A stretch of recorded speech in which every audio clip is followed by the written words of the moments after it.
The airport buzzed with travelers rushing to their gates, airline staff shuffling behind the counters, and overhead announcements echoing through the terminal. Among the sea of passengers was James, a well-dressed black man who had just landed from an overseas trip. He approached the check-in counter, his warm smile meeting the indifferent stares of two airline employees. "Good afternoon," James greeted them politely, his accent distinct but clear. Instead of assisting him, the two employees exchanged smirks. One nudged the other, stifling a laugh. "Sorry, could you say that again?" one of them said, mocking his pronunciation. The other giggled under her breath.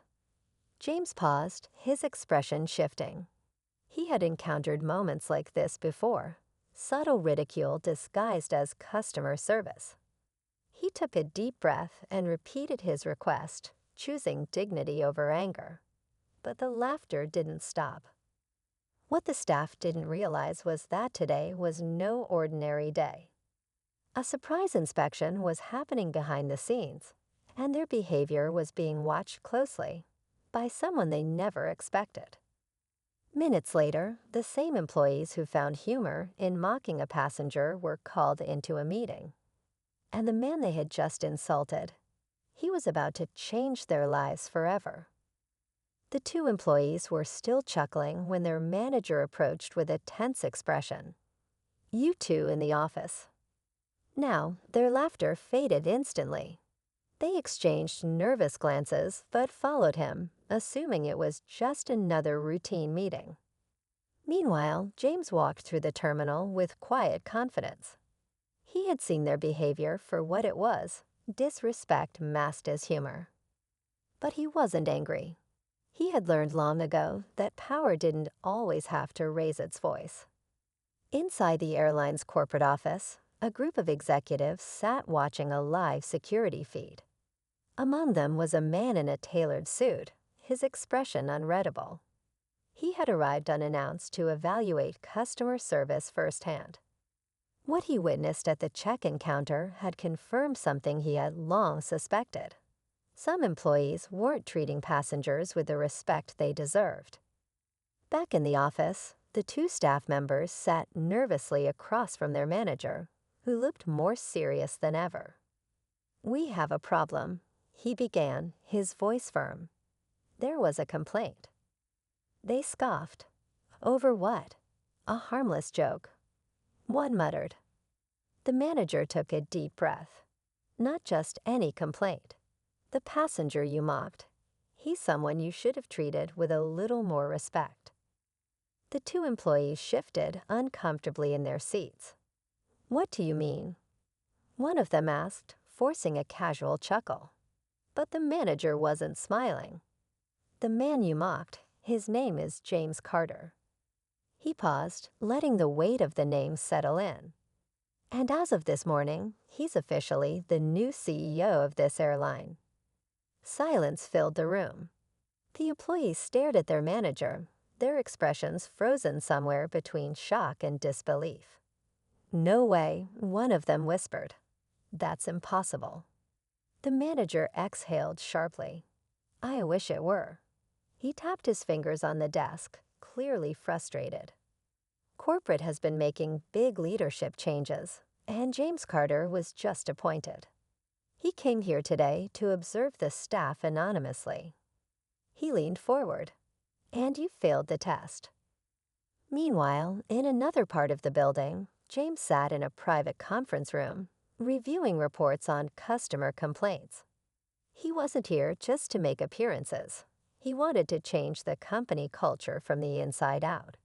He had worked his way up in this industry, facing countless moments like the one at the check-in counter. But now he had the power to do something about it. Outside, whispers were already spreading.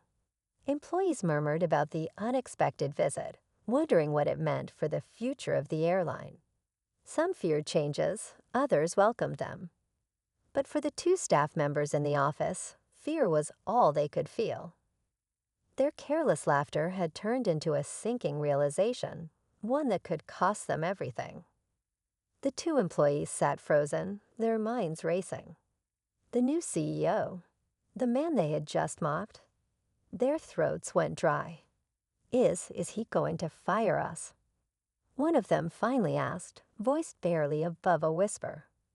The manager didn't answer right away. Instead, he leaned back in his chair, rubbing his temples.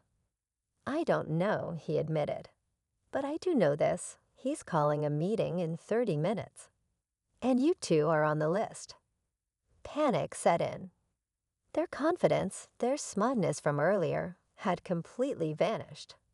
The reality of their actions crashed down on them like a wave. Meanwhile, James stood by the floor-to-ceiling windows in the executive lounge, watching the planes taxi in the distance.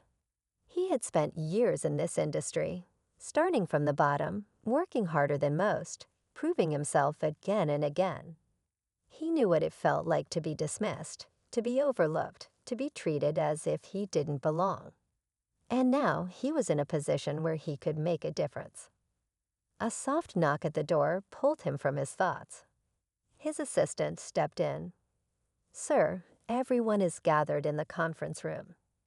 James took one last look at the airport below before turning. "Let's go."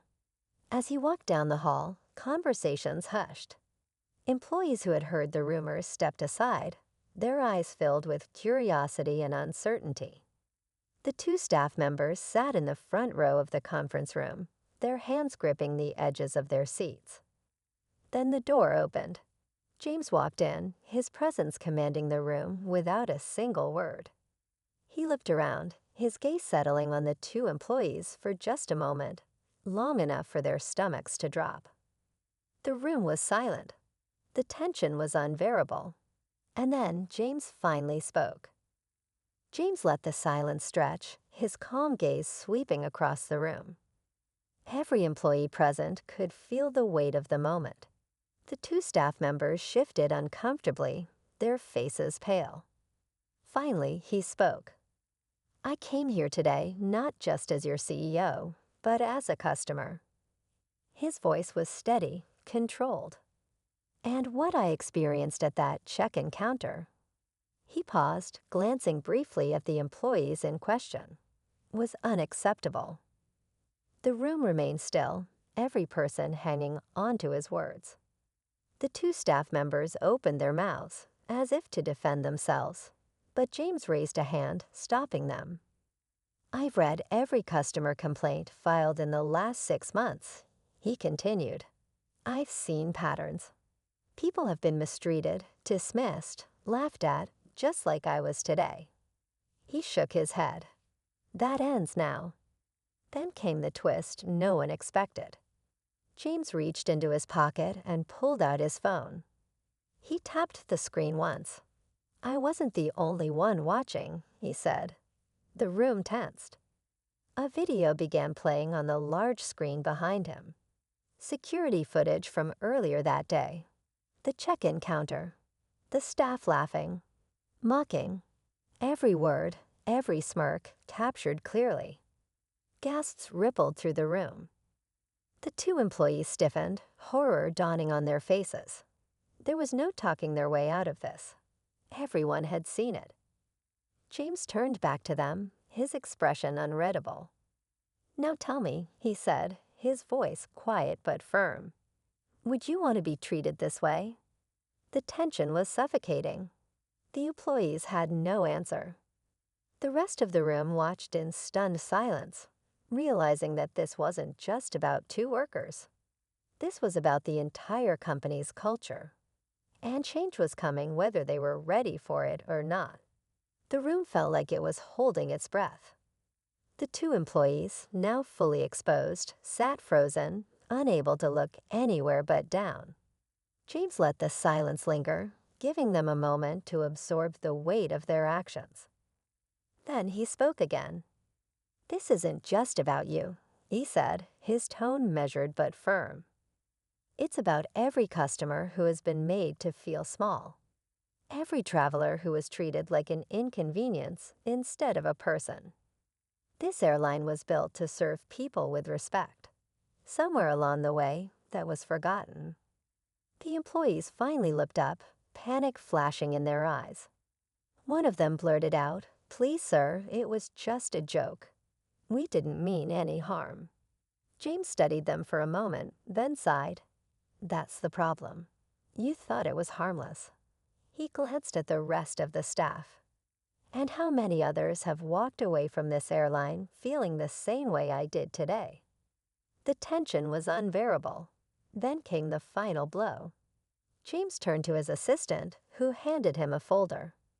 "Effective immediately," he said, flipping it open.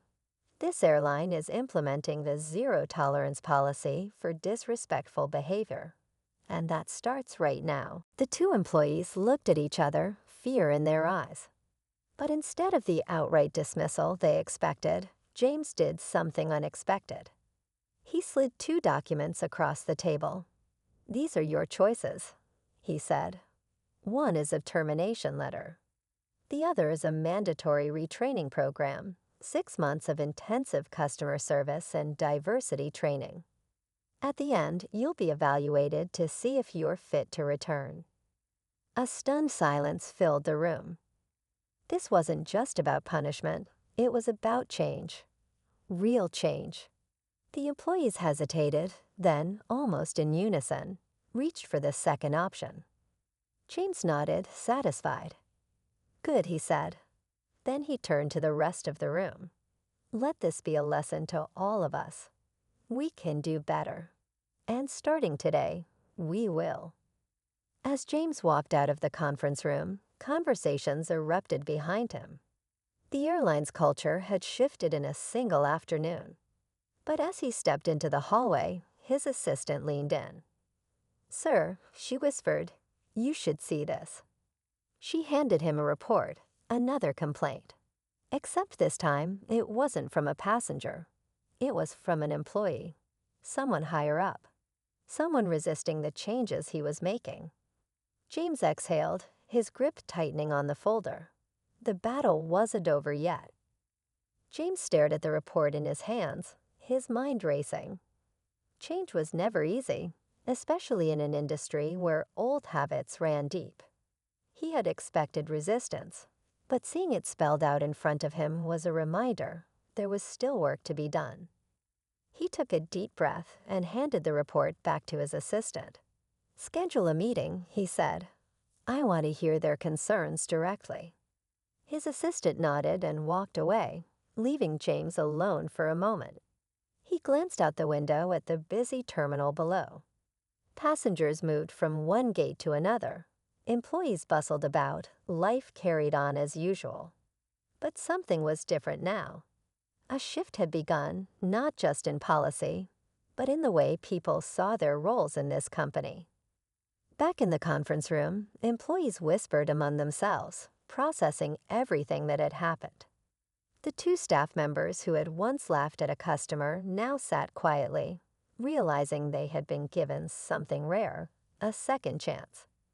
James straightened his tie and walked toward his next meeting. Change wasn't instant, and it wasn't always welcomed. But today, he had taken the first step. And sometimes that was enough to start a revolution.